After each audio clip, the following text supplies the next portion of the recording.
Welcome to Voices of the Community, which explores critical issues facing Northern California communities. We introduce you to the voices of community thought leaders and change makers who are working on solutions that face our fellow individual community members, neighborhoods, cities, and our region. This is George Koster, your host. This episode is part of our series exploring COVID-19's impact on nonprofits and small businesses in San Francisco.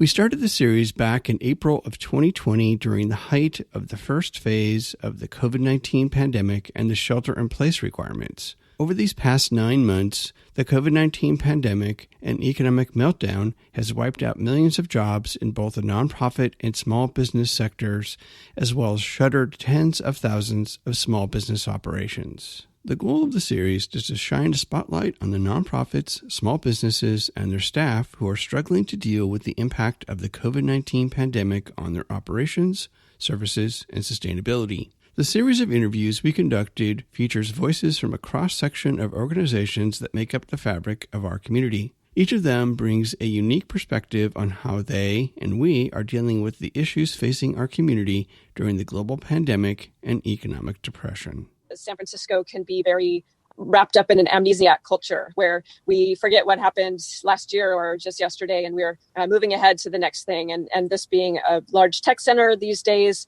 we're always surrounded by this ethos of looking forward and trying to make innovative gains. In this episode, our featured voice is Ruth Elliott, the co-director of Shaping San Francisco. And we're discussing Shaping San Francisco's unique model of being a participatory community history project that documents and archives the overlooked stories and memories of San Francisco. I'm joined remotely via Zoom by Ruth Elliott, the co-director of Shaping SF, or Shaping San Francisco. Thanks for being here, Ruth. Thanks for having me, George. Could you please share with the audience why you created Shaping SF and all of the really wonderful components that make up Shaping SF? You got your digital archives, your public talks, your tours, bookstore, special projects that you do, oral history. It's all really wonderful historical information, but information about San Francisco that I think most people don't realize. So tell us about Shaping San Francisco. San Francisco can be very wrapped up in an amnesiac culture where we forget what happened last year or just yesterday, and we're moving ahead to the next thing. And this being a large tech center these days, we're always surrounded by this ethos of looking forward and trying to make innovative gains.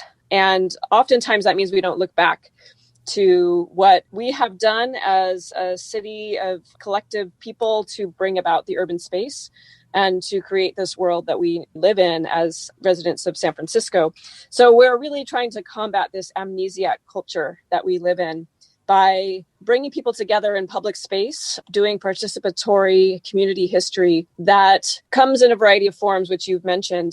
We have public talks, which we've been doing for 15 seasons.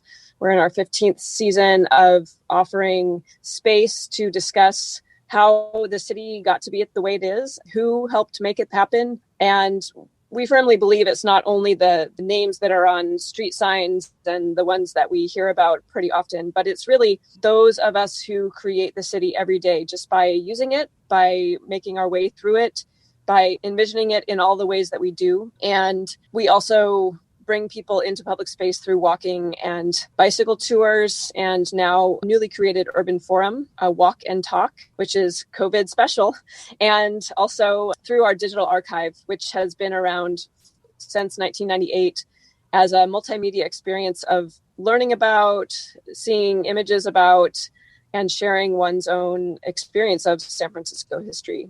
It's really an amazing time to be a historian. For years at Shaping San Francisco, we have been saying and using the tagline, history is a creative act in the present. And in 2020, it has felt like a year that everyone around us has finally understood this statement. As we all live through these intense times that have shifted how we think about the world around us and how we come together, and as we collectively witness historic moment after historic moment, we're invited to be a part of things. Indeed, we are a part of things, more than we have been called to be ever before in our lifetimes. Through our digital archive and other resources, we offer a way to gain perspectives on this historic year with its various ruptures. We invite people to share their stories of life during the pandemic that we will integrate as part of our digital archive. And we're poised to collect voices of the community this way as we live through this pandemic, as we live through moments of social contestation, as we are an activated citizenry during this year's election, as we feel the effects of climate chaos around us. So much of what you do is in person. So how has COVID-19 impacted Shaping SF's ability to share your wonderful love of history and to educate the general populace about the place that they live? So for Shaping San Francisco, our experience of disseminating history is really based on this idea of it being participatory. And with COVID restrictions and sheltering in place and not being able to come together in public, that really impacted us in the spring of 2020 when we were trying to reimagine how we can do what we do. It's really important for us to open the space of public intellectualism that is done in person. And so a lot of the options people were turning to through Zoom or through other online platforms that are able to reach a lot of people, that really wasn't where we wanted to shift our programming. So we tried to envision for the fall 2020 season of events, how can we still gather in public safely? How can we align with the restrictions of the city and the public health department and still offer an outdoor and participatory experience? So we introduced something called urban forums, which we also are calling walk and talks. These are an adaptation of our walking tours. They're an opportunity to learn a little bit about it or just enjoy walking through it together. And for us, we've been enjoying offering the opportunity for people to leave their house in a safe way, be distanced from each other, have masks and good precautions in place, and right around a dozen people, which is the limitation of the city right now, to come together in outdoor gatherings and walk through different neighborhoods that one might not know already together and talk about the history, talk about community organizing, talk about planned developments or the way that the place looks, how it got to be that way. Again, trying to integrate some of these values into some new gatherings. And we are still continuing after a break in the spring, in the fall of 2020, to offer our bicycle and walking tours with the same kind of precautions in place. Lisa, Ruth, over the last 20 plus years that you've been operating in Shaping San Francisco, what would you say has been the biggest impact in the community through your work? While it's hard to know the extent of our impact over the past 25 years, it's an intangible thing gauging how knowledge of history affects one's life. We offer this digital archive, foundsf.org, as a place to research about San Francisco history, but we often don't have a lot of one-on-one interactions with the 30,000 plus people who visit our site each month. It's sometimes hard for us to know. So it's often hard for us to know our impact. But I think there's a couple ways that we've been seeing more and more how we start to create this space, this opening of public intellectual space. We're not artists, we're historians, we're sort of cultural workers, and we sort of occupy this space in the humanities that isn't very well defined. We have an arts commission, but there's not really like a humanities commission or a history department in the city. So we sort of open up this other space of being able to come together in dialogue and debate about local history, about the things that shape our lives. We really have a dedication to this active verb in our name, Shaping San Francisco. We do think we are creating history in the present all the time. So the awareness of this way of going through our lives, I think, is one of the ways we've had an impact. We see in other colleagues and other organizations and historical societies programming starting to really pull apart these questions as well. You mentioned the People's Guide to San Francisco Bay Area, which I have been a contributor to.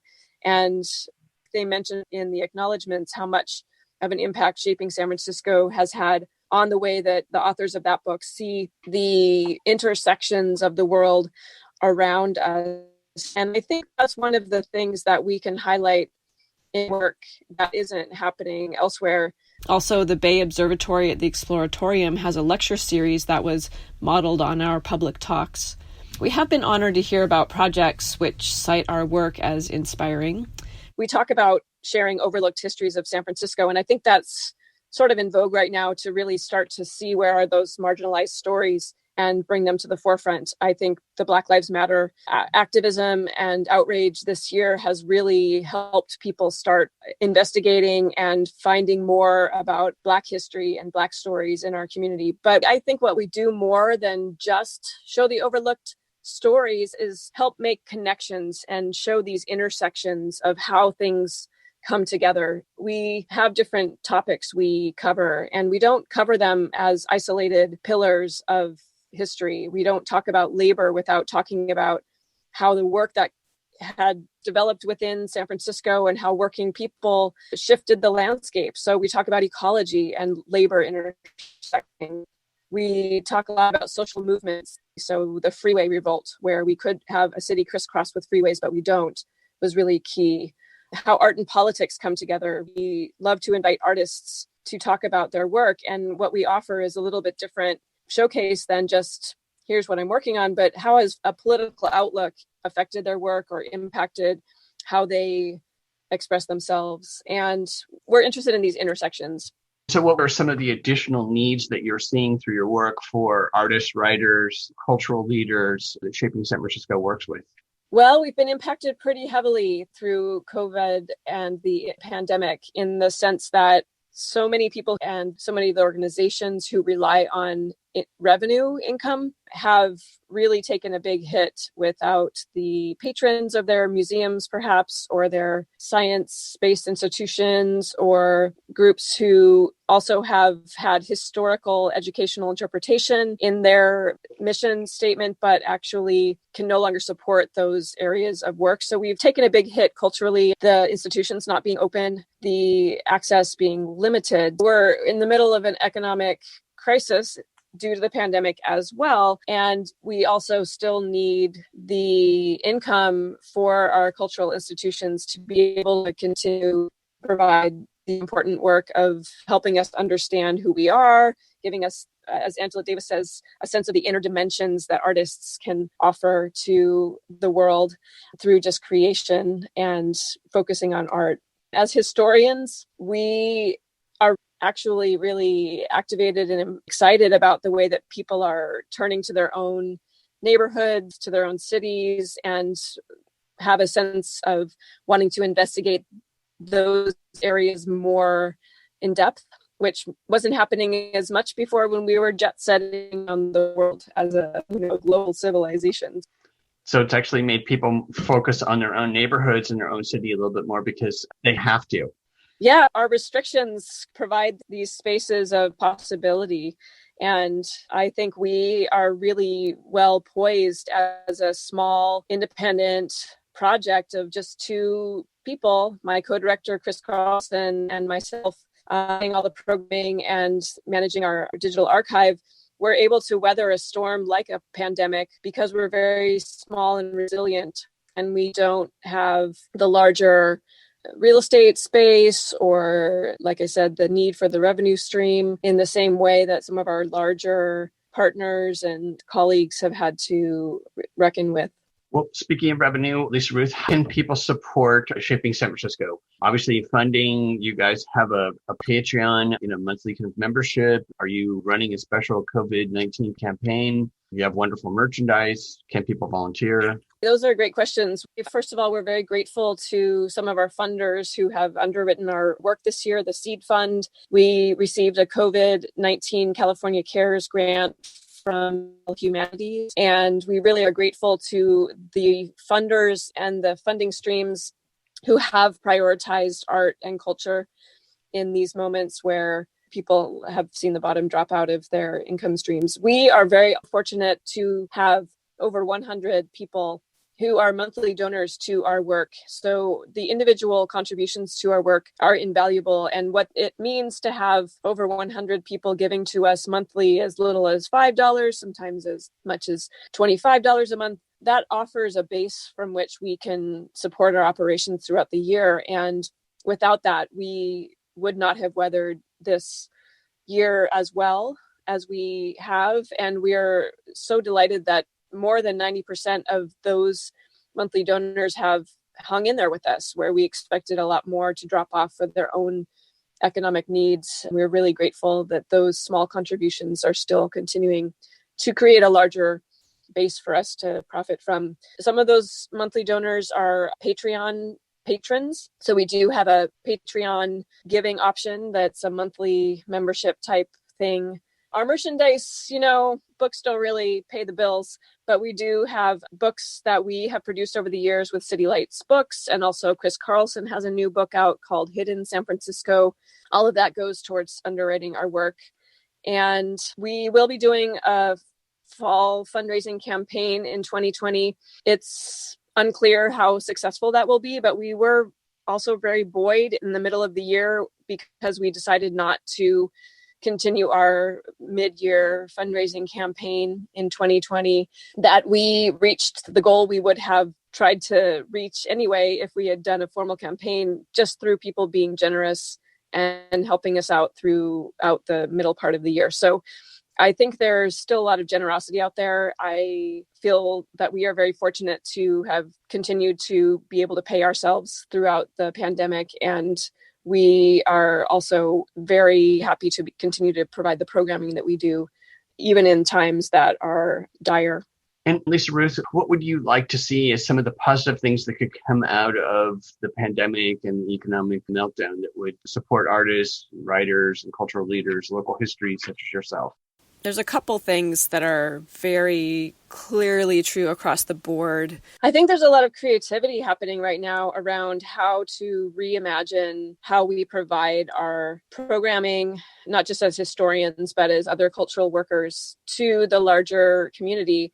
And one of the advantages with digital communication platforms is that we can reach a much wider audience. And we've seen other cultural institutions and our partners increase their audiences beyond the smaller scale that we were working on when we could fit less than 100 people in a venue, or when we had limitations based on geography, like who was able to come to the programming that we're doing. I think as a whole, in general, our society is reevaluating our priorities. And as we see what is really important, I do see that attention to our local history, our local environment, those people we live very near to, is still really high, or even if not higher on the list for folks. So what we've seen since we started our programming this fall in 2020 has been that all of our tours are filling up and we have waiting lists. So there's a lot of demand. And I think it's not just for the history, but it's also to find ways to safely come together that are few and far between. And there's only so many Zoom calls you can look at across a week, even though it offers the opportunity to travel around the world from the safety of your living room. But I think the creativity of how to reimagine the provision of programming is one of the bigger things that is coming out of the pandemic. And also globally, we've had the experience of slowing down. Throughout the quarter century of shaping San Francisco as a project, our rationale to look to the shared stories of the past has been, yes, to learn, but also as a guide for how to imagine our urban future as we want to shape it together. It isn't a given, and we've seen that really clearly this year, how things will be tomorrow. And I hope that collectively we've had a chance to assess what is really important to preserve about our before times and how we can shift our perception and creation of our shared future. Already we see more ecologically sensitive visions being realized in our cities, which is encouraging as one example. I talked about the fact that people are becoming more aware of their own immediate surroundings as we're constrained to a smaller radius through sheltering in place. And we're also more aware of our interconnectedness globally, more tangibly than ever. Well, thank you, Lisa Ruth, for sharing Shaping San Francisco's work today. We'll make sure that the listeners and viewers have your contact information, website, all your social media, so they can follow Shaping San Francisco and more people get engaged in those public talks, tours, and special projects. That's it for this episode of Voices of the Community. You've been listening to the voice of Lisa Ruth Elliott, the co-director of Shaping San Francisco. To find out more about Shaping San Francisco's tours, Digital Archives found SF, their public talks, walking, bicycle tours, and bay cruises, along with their bookstore and special projects. Go to shapingsf.org. We hope that you enjoyed the insights, points of view, and personal stories from the voices of changemakers and their nonprofits and small businesses featured in this series.